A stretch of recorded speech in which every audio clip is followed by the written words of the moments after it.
Brian Crain. I am Senate Chair of the Joint House Senate Water Committee. We are using this list as the sign-up sheet to speak for this afternoon. And really, one of the principal aspects that we're trying to do today is to take public comment, public input on any of the water comments, water suggestions that are going on. We want to make sure that everyone has the opportunity for input on the future of water in the state of Oklahoma. I'd like to introduce a couple of people, if I may, members of the Senate Committee. One, we've got Ms. Susan Paddock, or Mrs. Susan Paddock from Ada. We've got State Senator from Ada, excuse me. We also have State Senator Jerry Ellis, who covers this area from Valiant, Oklahoma. We've got State Senator Eddie Fields from Pawhuska, who last I saw was on the phone having to take care of a personal matter. Once again, my name is Brian Crain, and I'm State Senator from Tulsa. Before we go any further, I would like to, just lost it. I saw Representative R.C. Pruitt here a few minutes ago. Representative, great to see you. He serves on the House portion of the Joint Committee. With that, what we would like to do is we've got probably, looks like maybe a dozen or more speakers. I'd like to take about 5 minutes for each speaker. If you need a minute or so extra, we'll be happy to give you that minute, but please make that minute a worthwhile minute.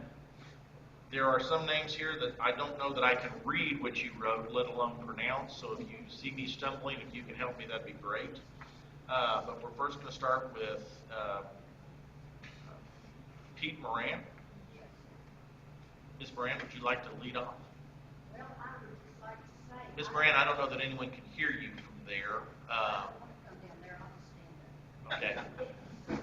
And if Ms. Moran wants to stand, if anyone cannot hear her, you raise your hand, and that'll let Ms. Moran know to speak up. I can talk loud. Believe me. I would like to start off saying that I don't know who set this time at 1 o'clock in the afternoon, but it was apparently well planned, because as you can see, we are elderly people, and our young people in southeastern corner of Oklahoma, I don't know about where you come from, but they work at 1 o'clock in the afternoon. So therefore, they're not able to come and voice their opinion and their concern over the sale of our water. And it needs to be set, the next meeting needs to be set where the people that are out there working and paying salaries can come and voice their opinion on what goes on with their water in McCurtain County.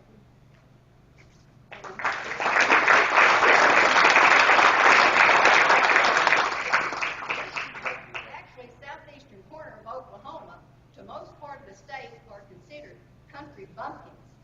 Well, I can assure you, these country bumpkins are not dumb country bumpkins, and we are proud of our water in Oklahoma, in southeastern Oklahoma, and we don't want to sell our water.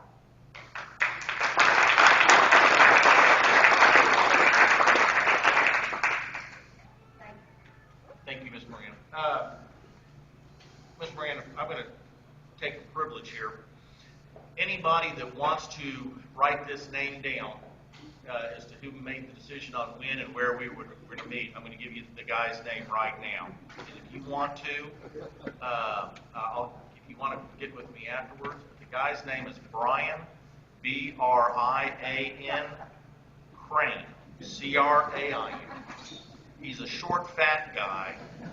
Last time I saw him, he was wearing a coat and tie and was standing in front of the lectern right here.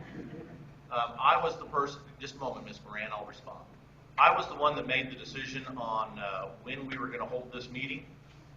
The purpose for it, quite honestly, was purely economic. The state Senate, with the budget crisis, we've had to furlough people. We've had to have reductions in force on our personnel.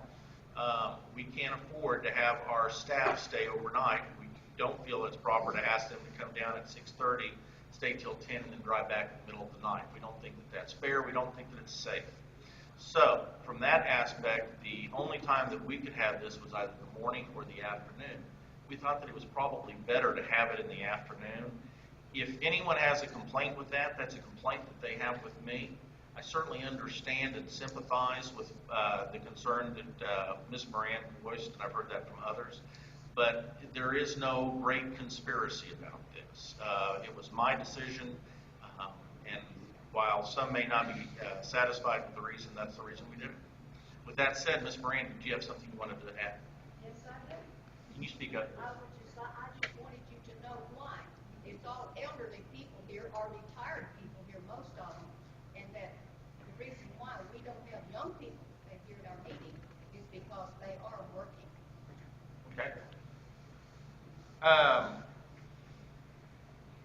I think the next person is Jimmy George.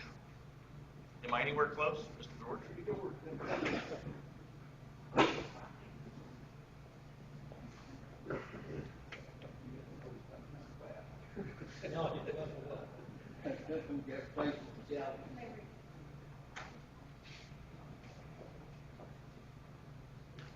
Folks, my name is Jimmy George, and I've lived here my whole life. I was born in Iveville in 1949. I watched them pave the roads. I watched them bring telephones in. Whenever I first moved up here to Hochtown, it was about 25 years ago, and I established Beaver's Bend River Flows. Bought it from that man sitting right there, Cecil Hicks. He had to co-sign the note because the banks wouldn't loan you money on blue sky. Tourism was just never happened. Ain't ever gonna be no money in tourism. Folks, it's turned into a $500 million business in this county. Third largest industry in the state.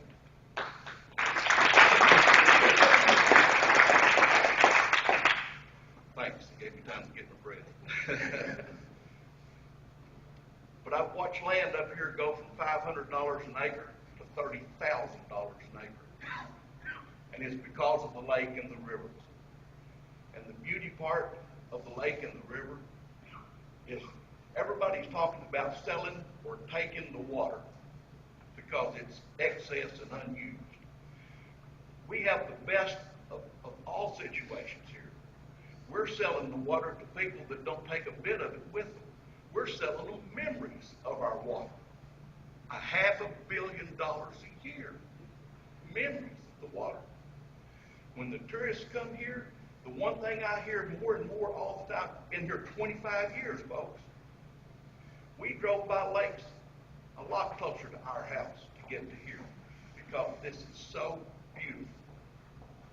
And I tell them, yeah, I know God lives right down the road from me. He don't live at my house, but he lives right down the road.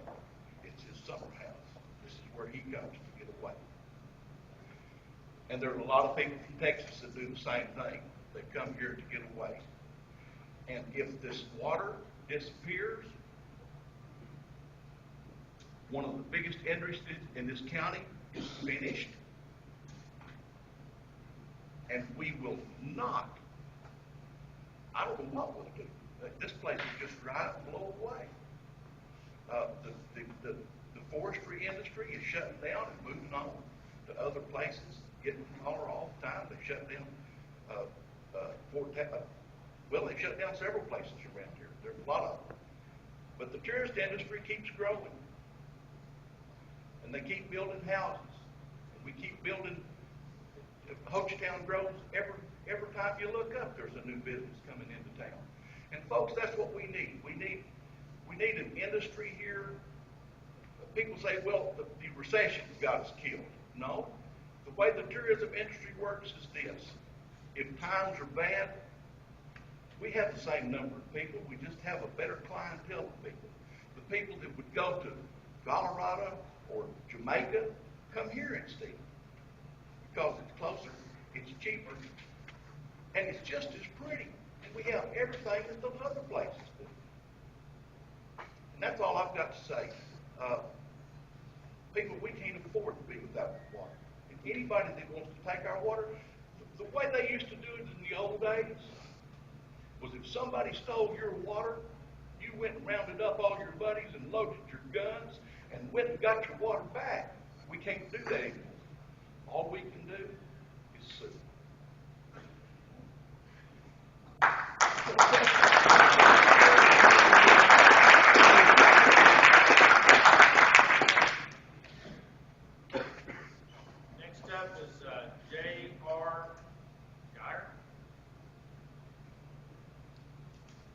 JR would have been third on the list.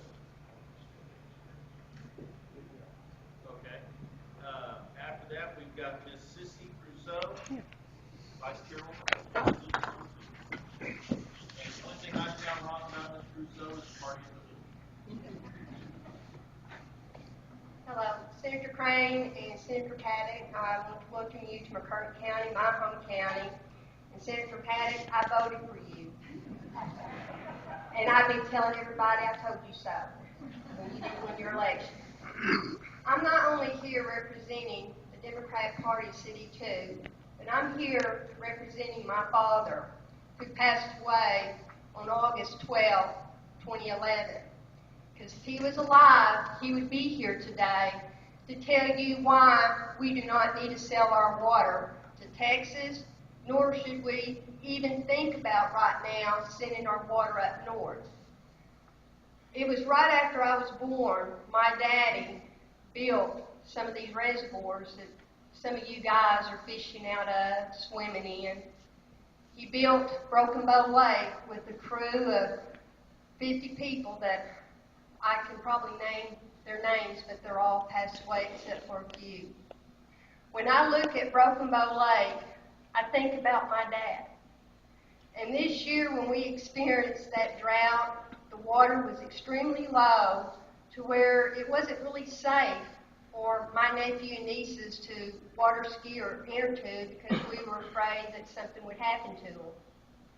I also had the honors of traveling throughout CD2 on tasks that I do as the vice chairwoman. I went up to Eufaula. I've been to Pine Creek. I went up to LaFleur where Wister Lake is, and the water was so low, there's parts of it that you can walk along the way without even getting your feet wet. Living here in Idabel, which is my hometown, and I'm very proud to be from Idabel, we received a letter from the Idabel Water Department to be very conservative, the big C word, conservative, on our water because we didn't have enough to get us through the summer because our water tower was only, you can say, half full or half empty, telling us that we couldn't even water our grass. And I bought close to $3,000 worth of new grass that I couldn't water. So yes, we do have a shortage here. And Senator Crain, being a Democratic official from Southeastern Oklahoma, I don't know about you, but I took it on my own to travel throughout my own county and visit with people who lives in the very rural areas. They don't have the luxury of having water flowing through pipes into their home.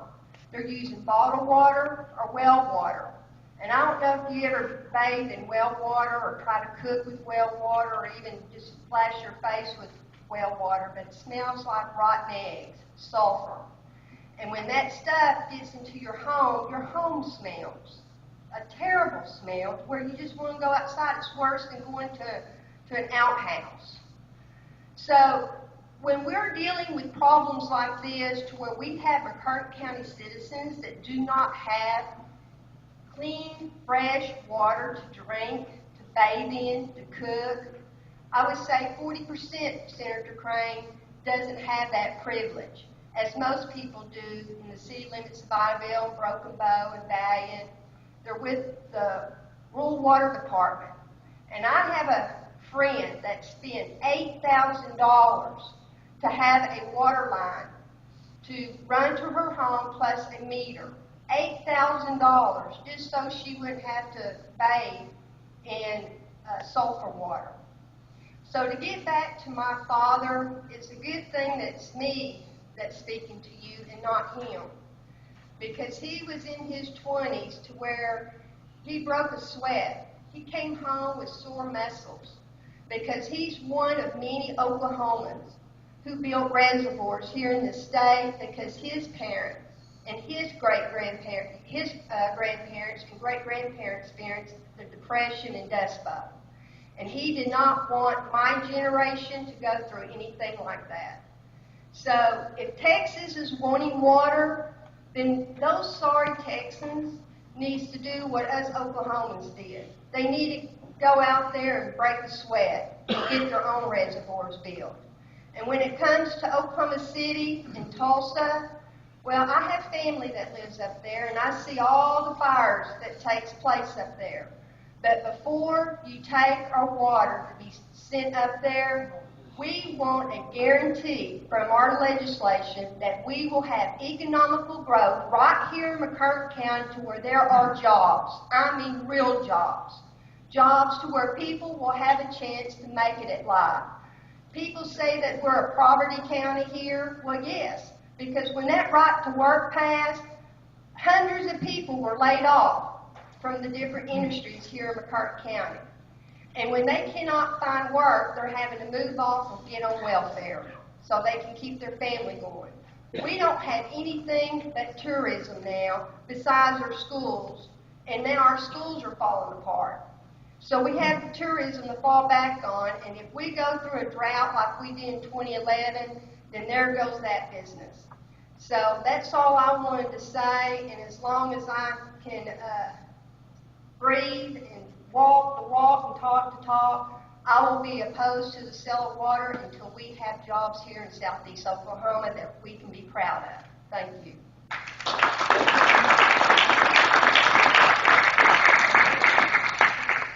Next up is Jim Cox.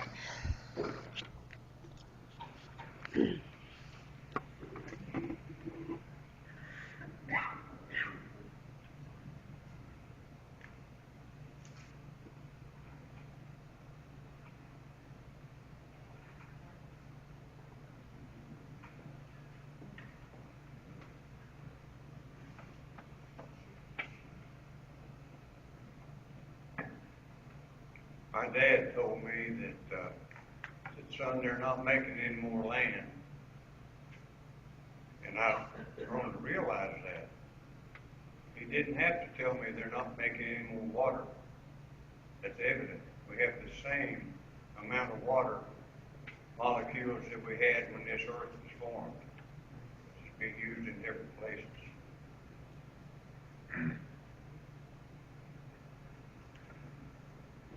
I had a friend contact me and tell me that I need to be here today, and I've traveled all over the state for this, to protect this resource with no reimbursement, Senator Crain, from anybody.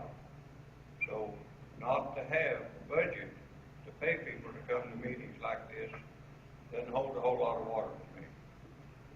People do what they have to do.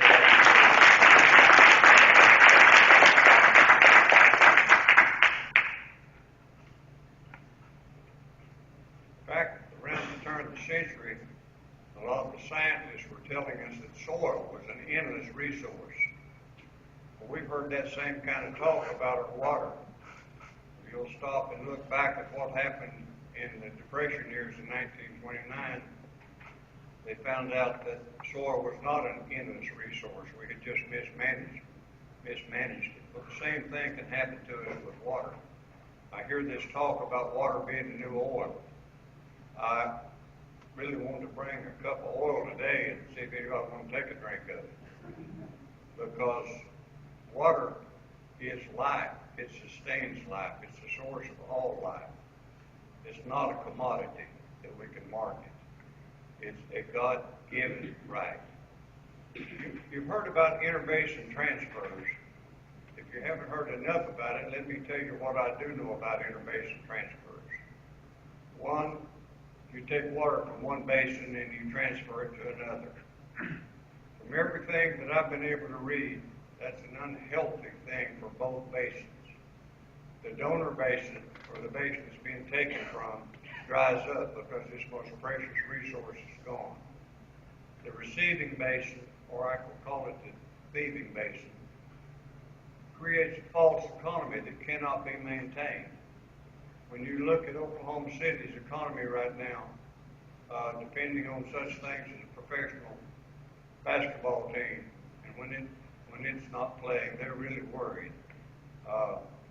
An artificial river that I call the North Canadian, that they're now calling Oklahoma River, to promote industry. an economy that depends upon a national disaster, a national tragedy, the bombing site, to bring people in for the dollars. They need to look at what their economy is based on. It cannot be healthy. I was told another thing about my dad. He's passed 17 years ago. He said, son, you won't see the Depression or anything like it again. He said, but you will see something worse. You will see it come to the day when the have-nots take from the haves. Well, we're seeing that today in Oklahoma. We're seeing the have-nots, people who have not managed their resources well, take the water and the resources of people who have managed well, as Ms. Crusoe was just telling you. I spoke to the Oklahoma City Council about 5 or 6 years ago, and my message was simple. They didn't understand it. Mr. Couch didn't understand it. The people on the City Council didn't understand it. My message was that things do not look the same from this end of the pipe that they do from their end of the pipe. That is a very simple statement. If you're having your lifeblood sucked from you, it takes a different look. I've heard that I was asked to mention what it's like to live with a shoreline on Lake Atoka. I live in between the two arms of Lake Atoka, North Bogey Creek and Mill Creek.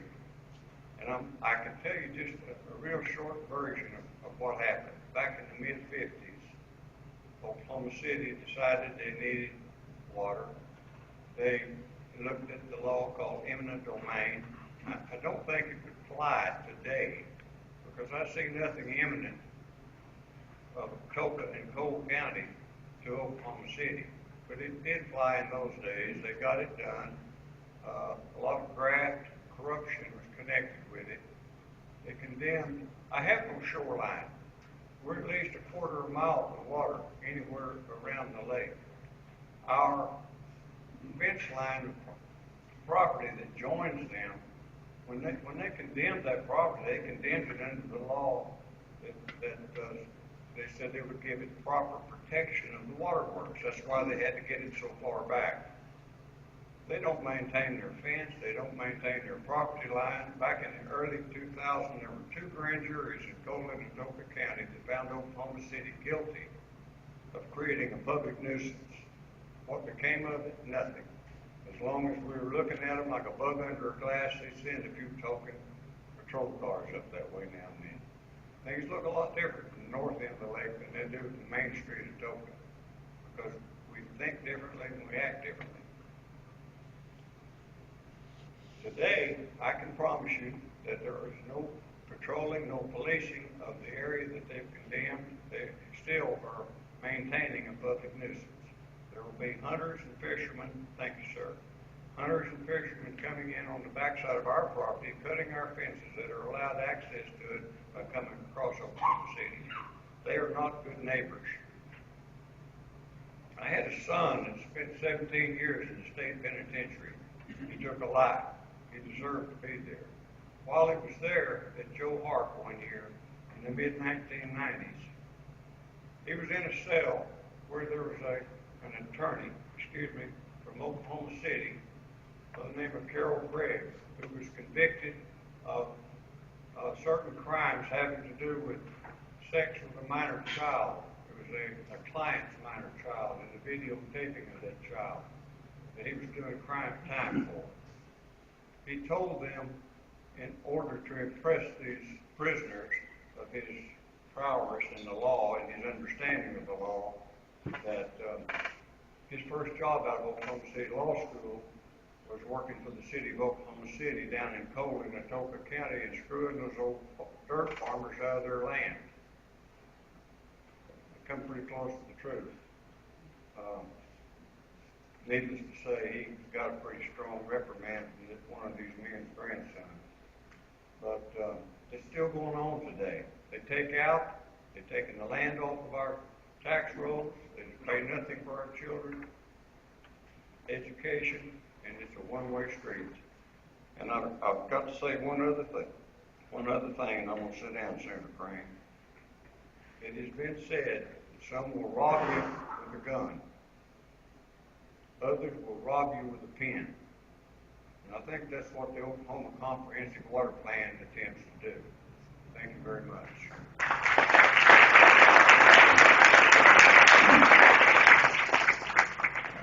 Next up, we have Mr. Curtis McDaniel.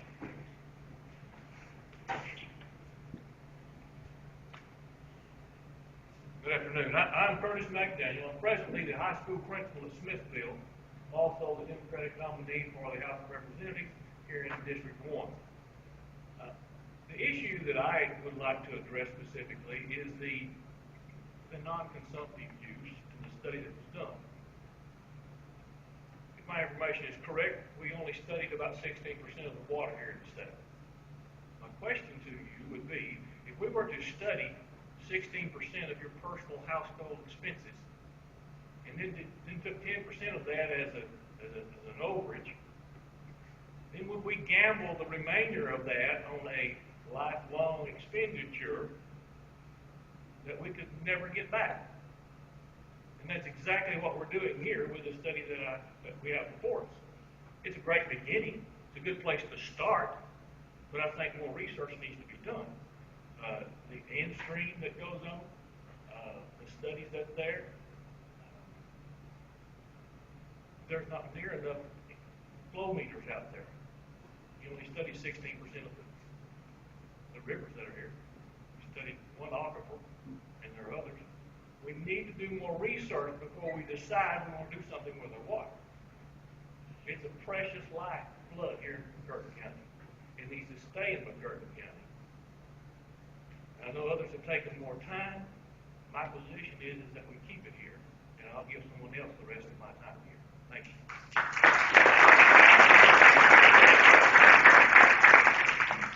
Next, we have Mr. Bob Jackson.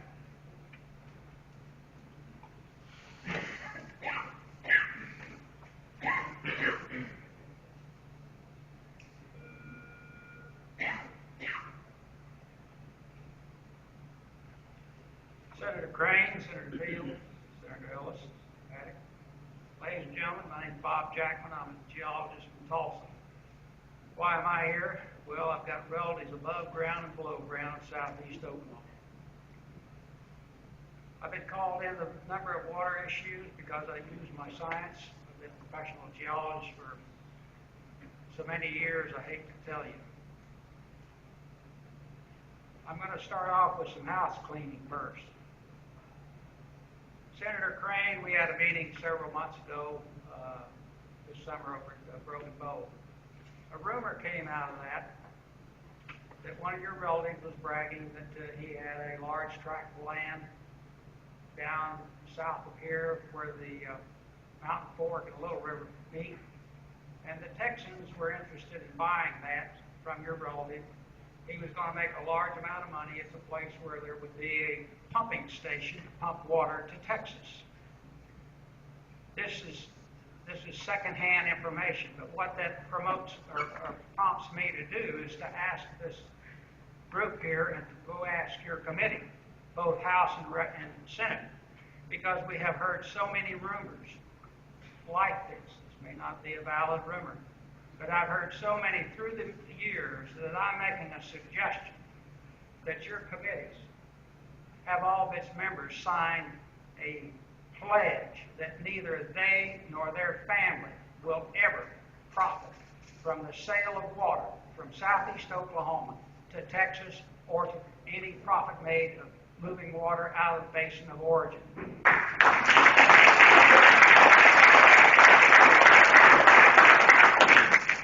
We have two problems with our, two big problems. One, two big issues. One is the tribes is suing the state over their claim on water. I'm not going to get into that, believe me. We all are first on that. The second problem is OWRB, as alluded to by two speakers. Some of you may have heard I gave a speech, 20-minute speech before the joint House and Senate committee on the comprehensive water plan. It was heavily quoted in the papers.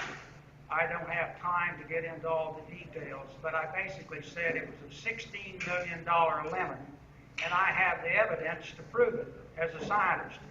It is a very poor study. It did not have any science.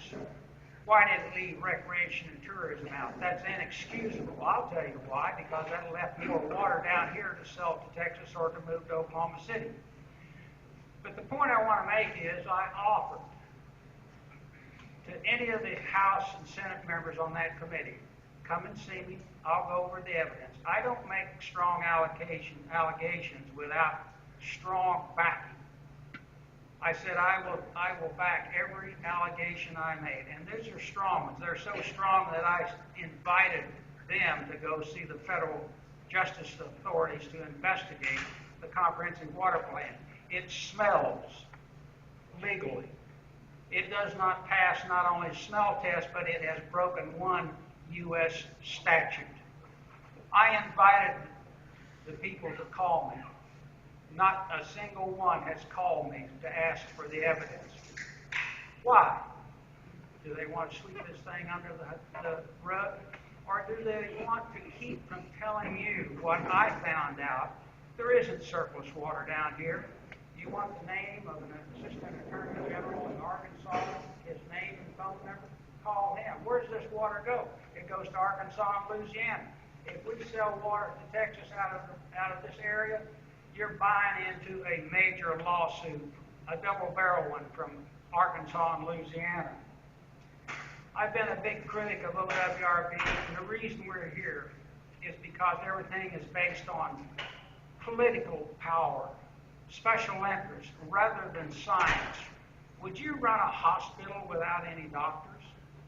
Well, we're running a state's water agency basically with just a few water scientists. That's why we're here, because the heavy hand of greed and politics has pushed us down here.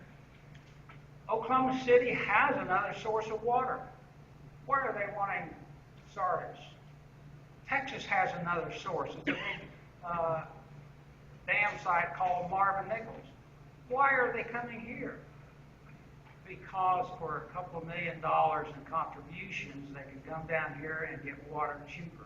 Oklahoma City's other source is Call Reservoir. It's bigger, better, closer. It's flat. They don't have to pump the water up 650 feet and 130 miles like they'd have to for Sardis Lake. So we have a science deficiency. We're trying to run a hospital without doctors. In our case, we're trying to manage water without adequate science. So, ladies and gentlemen, I say, why don't we just do one of those Occupy OWRBs rather than Occupy Wall Street?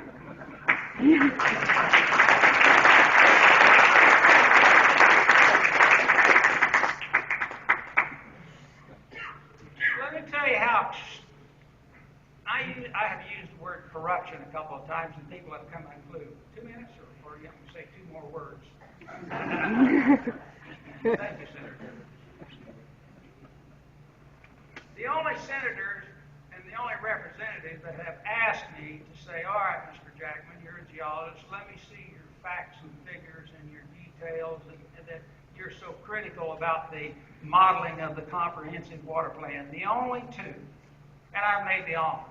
One of them is your Senator Jerry Ellis. The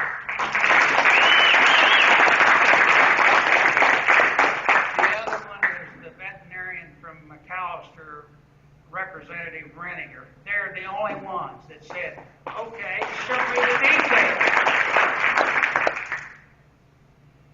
Those 2 also wrote, this is just more of the mess we're in.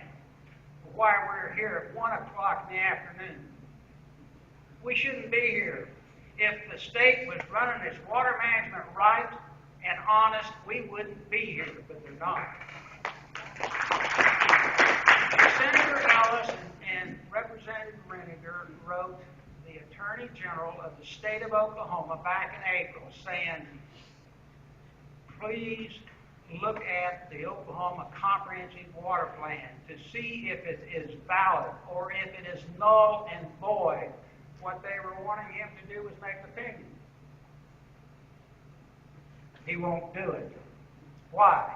Because it's all Oklahoma City power, capital power, trying to muscle your water and your lives and your futures away from you. Don't do it, folks. Let's occupy OWRB. Thank you very much.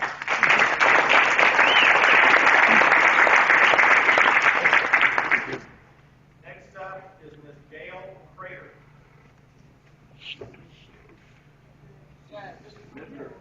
Judge.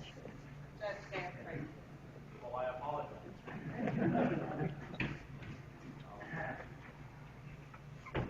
Well, I agree with the previous speaker. The main reason we're here and the only reason it's motivated it is two things: greed and politics.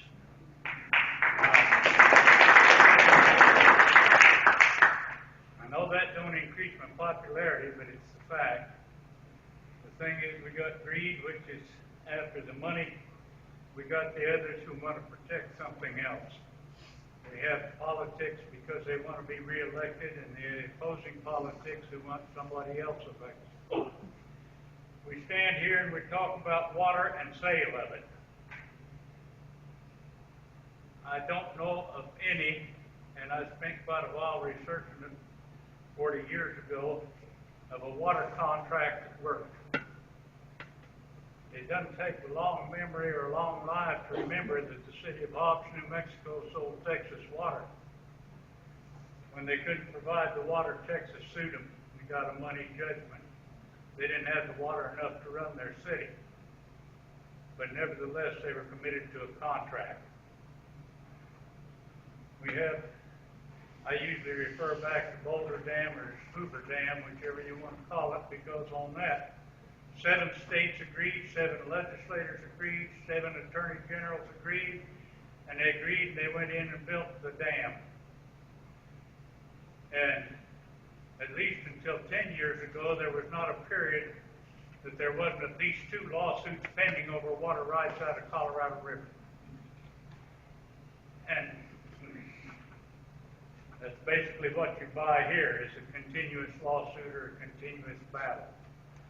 What we need to do is, I say there's one water system that seems to work and nobody stopped it, and that's that if you're in one of those big ponds that we commonly refer to as an ocean or a sea, the tide ebbs and flows twice a day. Nobody sued over it because they can't find a court that's got jurisdiction.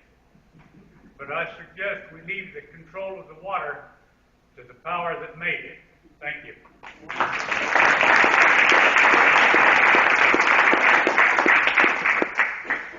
Ms. Brenda Horton.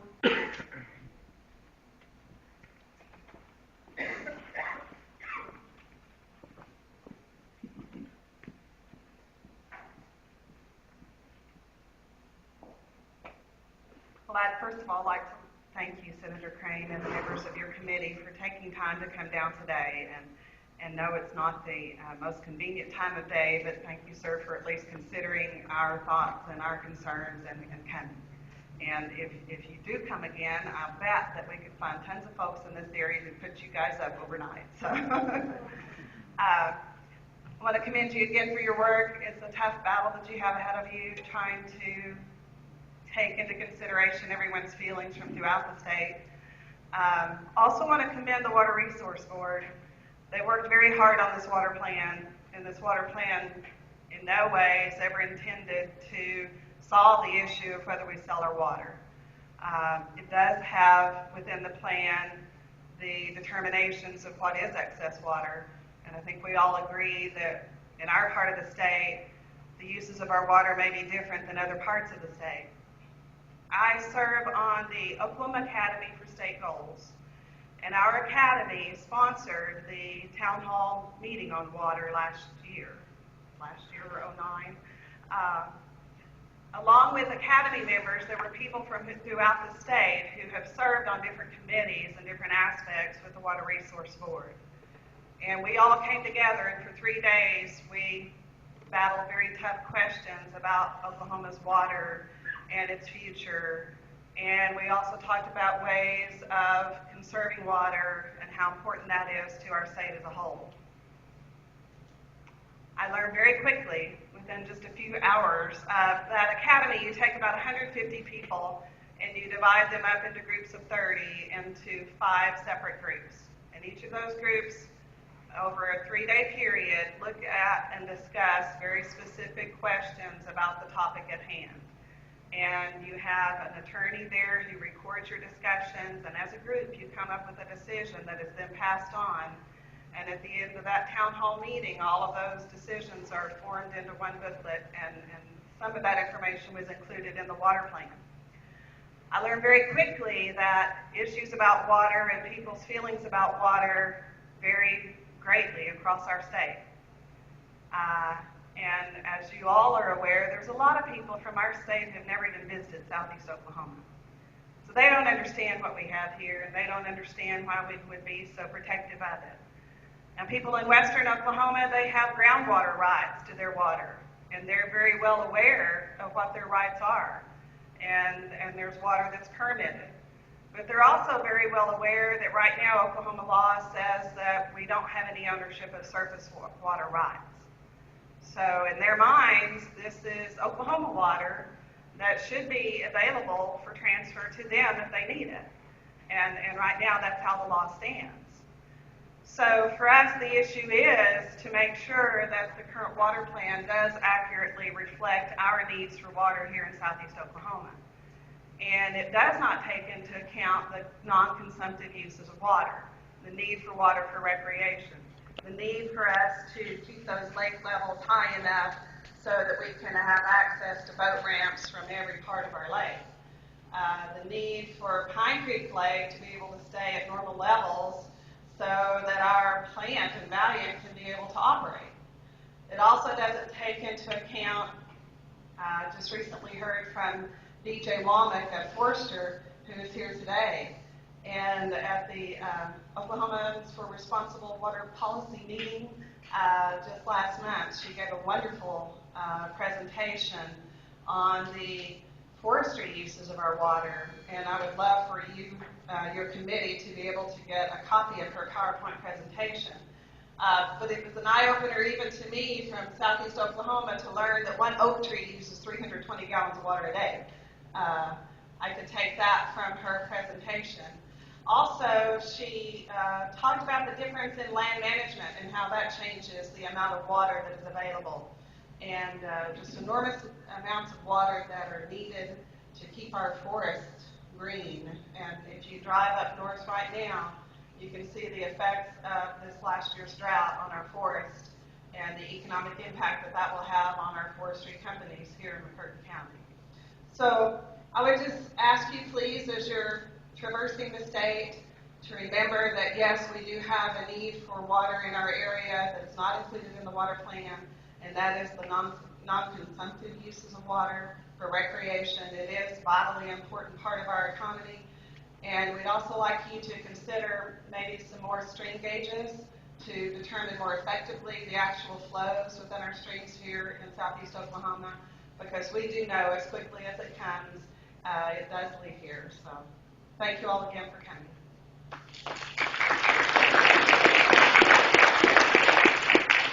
Next we have Joe M.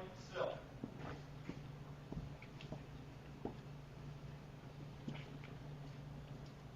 Thank you. I appreciate the opportunity to speak just a few minutes, and Brenda, those were excellent points and very well taken. I hope everybody listened carefully to what she had to say. I'm Joe Silk. I'm the Republican candidate for House of Representatives for District 1, and I have a very personal interest in protecting our water. I moved to this county 7 years ago. I live in Hochatown, and I have Viewers Bend Getaways, a cabin management business, and we have a turning leaf and bed and breakfast in. So my livelihood depends on our tourism industry, and what drew me to this area. I'm originally from western Oklahoma, where it does get dry, but eventually we made it over to this side of the state. My wife's from eastern Oklahoma, but what drew me here was the opportunity I saw, and the opportunity I have here to raise my family is dependent on the water. And if I'm elected I'll do all I can to protect that resource and further study and further research on that. It needs to be done.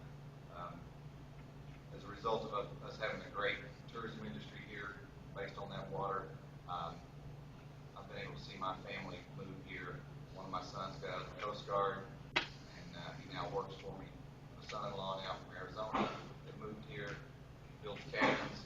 I've been able to personally see the effect that our water resources here have on our entire economy.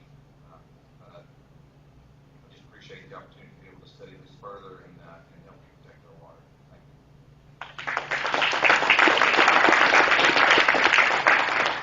Next is Walter Fry.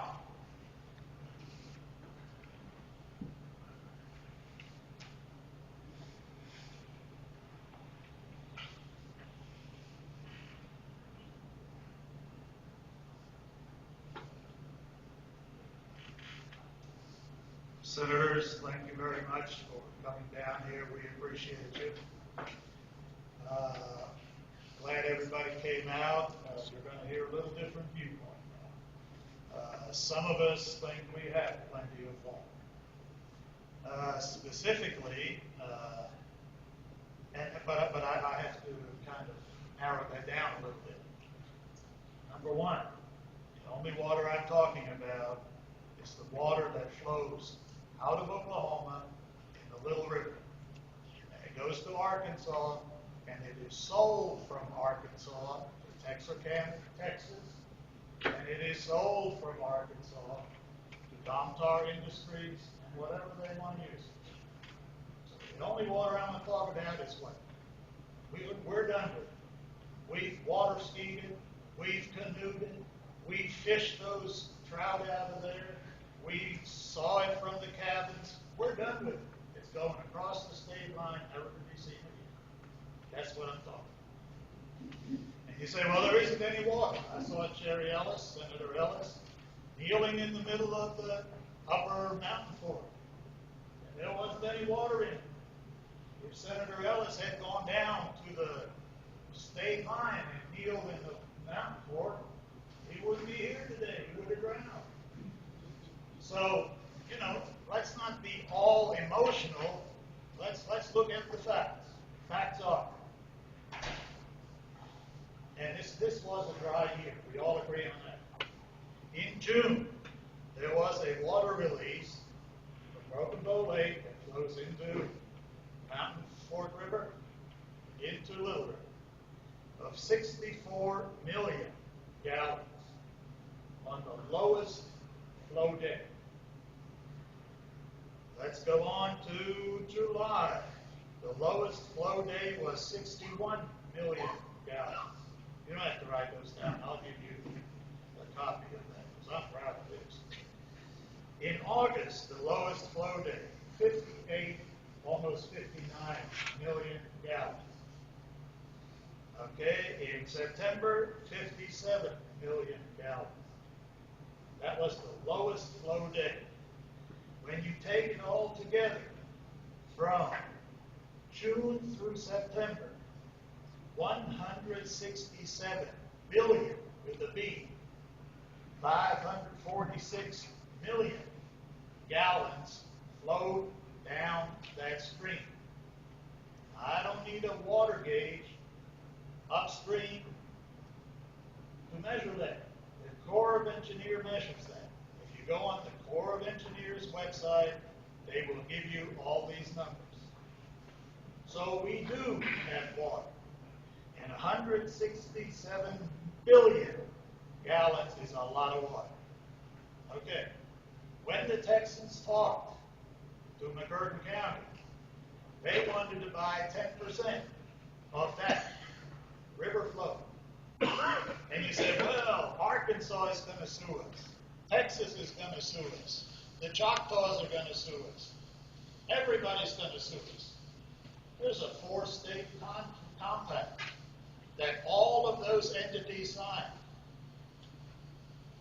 And folks, they don't get a whole lot of that water by that compact. And compacts are very rarely ever overturned by courts. So it's not a question of, oh, Arkansas will sue us.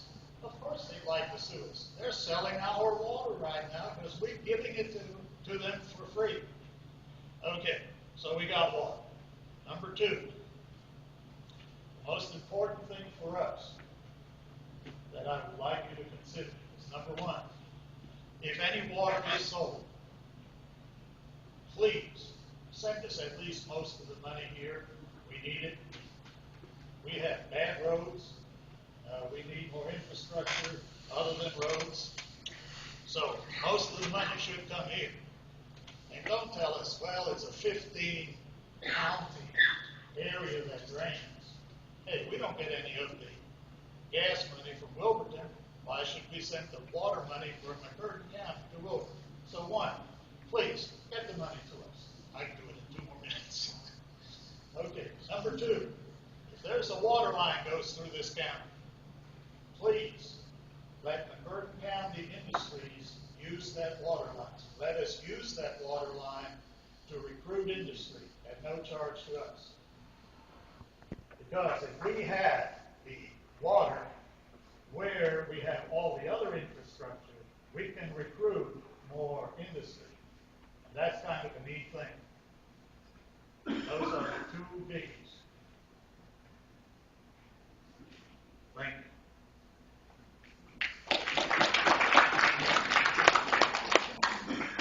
Next, we have Mr. R.C.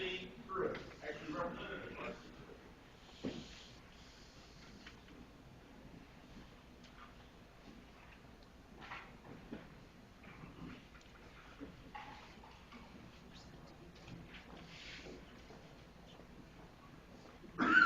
Thank you, Senators, and thank you for coming here today, and a very important matter, as we all know. Show you how smart I am, had this sheet up here, and I thought it was a signing sheet to show you the president. I didn't know what it was, a sheet. So I'll go ahead and say a few words. A lot of people usually don't pass up an opportunity to make a food out of themselves, so I thought I would do it probably. You know, when you think about water, one thing I've thought about a lot the last couple of years, I've gone to G&E water meetings. I don't think I've missed one, or even go, because I've learned something, hear what people have to say. But when you look at the water, of all the water we got around, it's in place now, and it's helping our people economy here in Southeast Oklahoma. I talked to Todd back there at the International Paper. International Paper wouldn't be bad in Oklahoma today if it wasn't without water in Pine Creek Lake. You just can't run it without it. Great development up around Broken Bow Lake and all the cabins that Mr. Seals talked about and other people, they wouldn't be there today if it wasn't for Broken Bow Lake. And then when you look at, over in my district, the power plant at Western Farmers on Highway 70 by Fort Townsend, those 7 or 8 jobs wouldn't be there today if it wasn't the water from Hugo Lake to cool the generator. So all that's in place, So we're always worried about bringing more industry in. We've got more development we can do with the water we have, so we've got a ways to go on that. As far as when you look down the road and what's going to happen in water, we're just starting this fight, I think. I think there's still going to be a lot of things take place. But one thing that's happened recently, in the last year or so, is when Sardis Lake, when the water rights 130,000 acres went to Oklahoma City. Well, we went and argued that, Senatorial and other people, and we made our case, and the Water Resource Board voted 7-2 against us. One thing I don't think was considered there, and I made that point in the article, and I'll go quickly, Senator Crain, was during that year I had a bill that dealt with selling state property, and we beat that up a little bit. So to sell state property, you had to have 3 appraisals. It had to bring 80% of what it's worth. Had to be a little study done to a government agency that says we, the state, we need to sell a property. So good God is who? Well, Sardis Lake sold for about $25, $26, $27 million in that range. But during the water study that come up, a guy before the engineer talked, and I said, well, how much would it cost to build a 4 lake dam? And he said, well, I don't really know. We had an assistant there. They talked for a few seconds and said, well, we figured about $2,000 per acre foot. Well, I don't know my math is right, but if you take 130,000 acres and change hands, water acres, times $2,000, that's $260 million. Well, 130,000 acres went to Sardis Lake for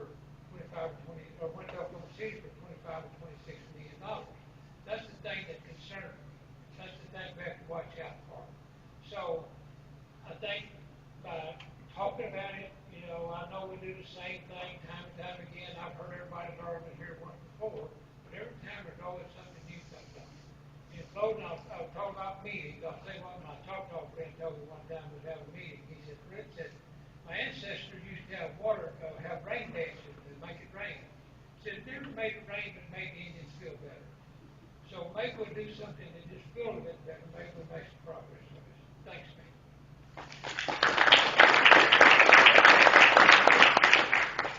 Next is Mr. John Faulkner.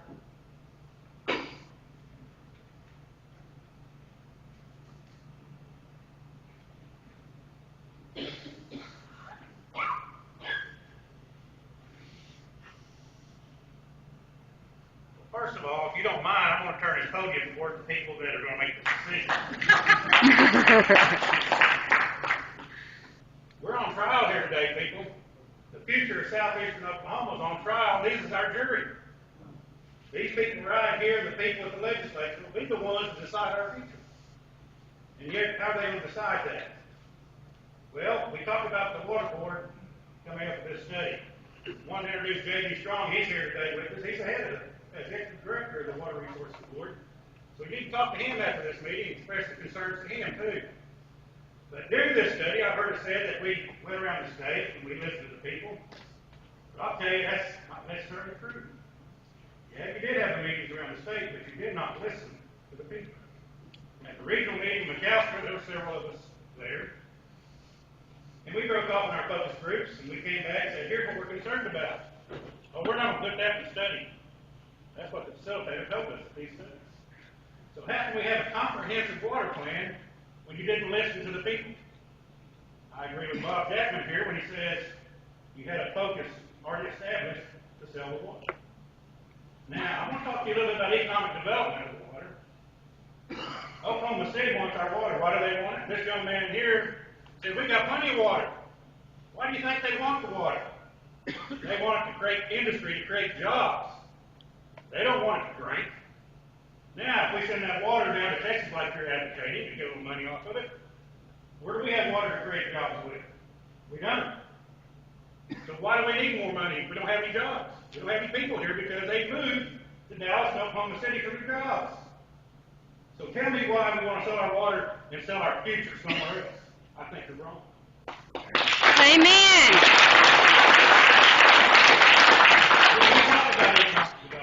I'll tell you a quick example. I was in Edmond preaching about this. And a young man said to me, we all need that water down in southeastern Oklahoma. We are just a bunch of hicks on welfare. That's what he said. And that's the way people in Oklahoma City have a tendency to view us in southeast Oklahoma.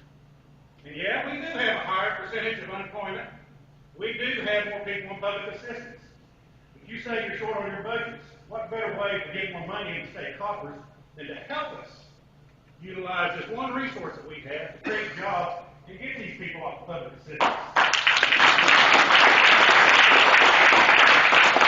That's what we're advocating here today.